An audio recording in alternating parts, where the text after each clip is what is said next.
Em termos de direito processual civil, toda decisão da Corte Especial do STJ é muitíssimo importante para as suas provas. A gente vai ver uma importante decisão no informativo 807, nesse ERESP 2.066.868 STJ, sobre direito processual civil, como de praxe aqui no canal. Você vai acompanhar comigo aqui um enunciado que poderia muito bem, pode ser muito bem, um enunciado de segunda fase da tua próxima prova de procuradoria. E aí eu vou te pedir para que você possa enfrentar esse enunciado como se fosse uma prova.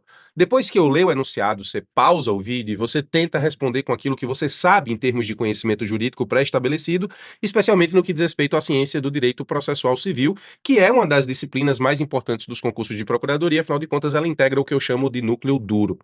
Depois você acompanha comigo a solução. Neurocientificamente, o simples fato de tentar responder isso sem qualquer auxílio, como se fosse de fato uma prova, vai fazer com que a resposta que você vai encontrar logo em seguida no vídeo, independentemente se você acertou ou não, seja melhor absorvida e, portanto, seja melhor codificada na sua memória de longo prazo. Então vamos lá, analise o seguinte.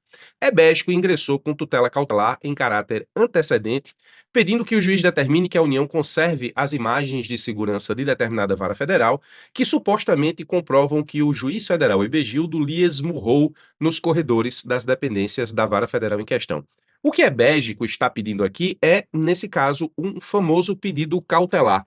Ele está pedindo para que, nesse caso, o Poder Judiciário acautele uma prova que ele deseja usar no futuro. É o típico processo cautelar de acautelamento de prova no caso. Foi deferida a cautelar em questão e, nos termos do CPC, Ebédico tem 30 dias para formular o pedido principal. Como se dá a contagem desse prazo? Muito bem, você aqui, depois da leitura do enunciado, como te expliquei agora há pouco, tenta responder a questão com aquilo que você tem de conhecimento jurídico acumulado. Depois, volta e vê comigo a solução. Muito bem, indo para a solução, nós estamos diante exatamente de um pedido de tutela cautelar de caráter antecedente. Está aqui, ó, tutela cautelar de caráter antecedente. E é exatamente isso. O objetivo de Ebédico é acautelar a prova, acautelar as imagens de segurança da vara federal ou das dependências da vara federal, para que ele possa utilizar essa prova no momento em que efetivamente ele vai pedir eventualmente uma indenização em face de ter sido aí esmurrado por um agente do Estado. É o que diz efetivamente Ebédico. O enunciado diz que foi deferida a cautelar, obviamente pelo juízo que analisa o pedido cautelar diabético, e nos termos do CPC, ele tem 30 dias para formular o pedido principal, como se dá a contagem desse prazo. Então aqui eu vou desenrolar para você a resposta para que você possa entender o que disse o STJ. Basicamente, você precisa responder se esse prazo é contado em dias úteis ou dias corridos. Quando o examinador pergunta como se dá a contagem do prazo é justamente isso. É contado em dias úteis ou contado em dias corridos, portanto, eu junto todos os dias na contagem do prazo ou eu conto apenas os dias úteis? Em outras palavras, você precisa responder se esse prazo tem natureza processual ou decadencial. Porque se um prazo é processual, ele tem a sua contagem por dias úteis nos termos do artigo 219 do CPC, e se um prazo é decadencial, a sua contagem é por dias corridos e eu não aplico o artigo 219 do CPC. Basicamente, você vai ter que desenvolver aí a resposta acerca da natureza jurídica desse prazo. Ou seja, o prazo de 30 dias para que eu possa, nesse caso, deduzir o pedido principal no processo de cautelar em caráter antecedente, de tutela cautelar em caráter antecedente, tem natureza jurídica processual ou decadencial? Em outras palavras, é isso que quer o seu examinador. Nesse caso, essa decisão é importante porque havia uma discordância no STJ sobre essa natureza. A primeira turma entende que esse prazo tem natureza processual e, portanto, a contagem do prazo é de dias úteis, ou seja, o prazo de 30 dias para apresentar o pedido principal na tutela cautelar de caráter antecedente para a terceira turma tem natureza jurídica processual e é contado em dias úteis, enquanto que a primeira turma entende que esse prazo tem natureza decadencial e os dias são contados de forma corrida. Essa divergência aqui é justamente o que fez com que a Corte Especial do STJ tenha ou tivesse que analisar a questão e chegar a uma conclusão. Então, a divergência é importante, existe no seio do STJ e ela foi dirimida justamente pela Corte Especial. A Corte Especial resolveu a questão a partir da ideia de extinção da autonomia do processo cautelar. Preste atenção, porque você pode até entender no final desse vídeo a solução. Sendo que, para concurso da advocacia pública, entender a solução não funciona somente. Você precisa, além de entender a solução, precisa saber explicar a solução que o STJ deu ao caso. Se você encontra exatamente um enunciado como esse, que eu acabei de colocar aqui em cima, você vai se deparar com uma situação em que você não vai apenas dizer como se dá a contagem, você vai ter que explicar exatamente como o STJ chegou à conclusão da natureza jurídica do prazo e, portanto, da sua contagem em consequência. A Corte Especial resolveu a questão a partir da ideia de extinção da autonomia do processo cautelar, e essa é a expressão mais importante que você tem que guardar para responder esse tipo de questionamento. No CPC 2015, a cautelar sempre depende de um pedido principal, embora ela possa ser antecedente a esse pedido. Eu posso, nesse caso, num processo em curso, fazer um pedido cautelar incidente, ou eu posso, antes de um processo em curso, fazer um pedido de cautelar antecedente, que foi justamente o exemplo citado no enunciado.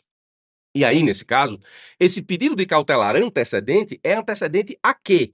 Exatamente ao pedido principal. Isso está no artigo 308 do CPC, que diz assim, ó: efetivada a tutela cautelar, o pedido principal terá de ser formulado pelo autor no prazo de 30 dias. Bom, o enunciado, ele não me disse qual é o pedido principal diabético, mas se ele está pedindo para resguardar, acautelar, proteger as imagens de segurança da Vara Federal que comprovam, supostamente, que o juiz federal Hermenegildo lhe esmurrou, penso eu e você também, que provavelmente o pedido principal diabético aqui vai ser um pedido principal de indenização em face da União por ter sido esmurrado por um dos seus agentes, no caso, o juiz federal. Nesse caso, você tem exatamente a ideia do pedido principal, mas não importa qual seja o pedido principal diabético, nos termos do disposto no CPC, artigo 308, efetivada a cautelar, e no nosso enunciado ela foi efetivada porque diz que foi deferida a cautelar em questão, então, 308, efetivada a cautelar, o pedido principal terá de ser formulado pelo autor no prazo de 30 dias, caso em que será apresentado nos mesmos autos, atenção a essa expressão, nos mesmos autos, então, extinção da autonomia do processo cautelar, ou seja, o processo cautelar aqui, o pedido cautelar, embora tenha sido um antecedente, ele não é autônomo, ele é acessório a um pedido principal, então, nos mesmos autos da cautelar antecedente, em que deduzido o pedido de tutela cautelar, não dependendo do adiantamento de novas custas processuais. Então, o artigo 308 diz exatamente isso, ou seja, efetivada a cautelar, o pedido cautelar antecedente, o pedido principal tem que ser formulado no prazo de 30 dias. O artigo 309 do CPC diz assim: cessa a eficácia da tutela cautelar concedida em caráter antecedente se, inciso 1,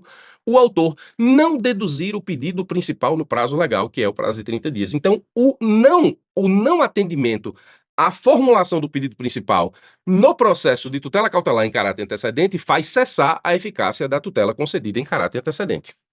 Então, mais do que nunca, ela depende do pedido principal, ainda que antecedente. O STJ, portanto, resolveu a questão, a Corte Especial do STJ resolveu a questão assim, ó.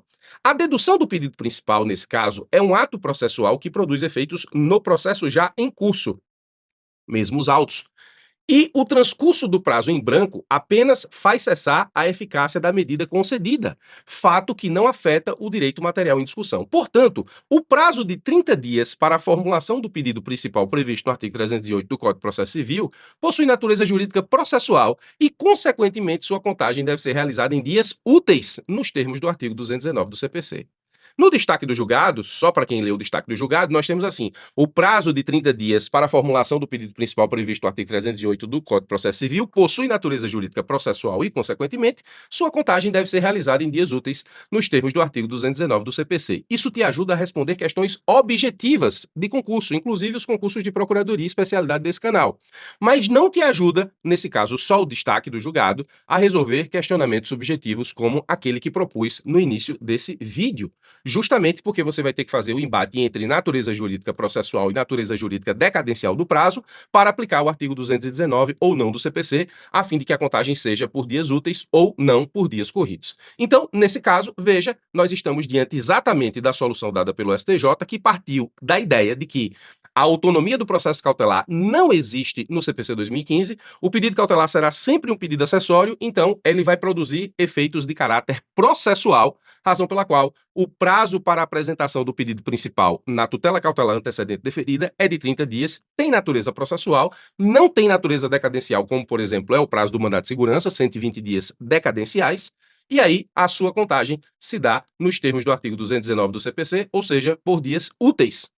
Presta bastante atenção, porque é uma decisão fácil que, se você tiver que explicar, o resumo do julgado não vai ser suficiente para isso, ou seja, não vai ser suficiente para uma boa nota numa eventual segunda fase dos concursos da advocacia pública.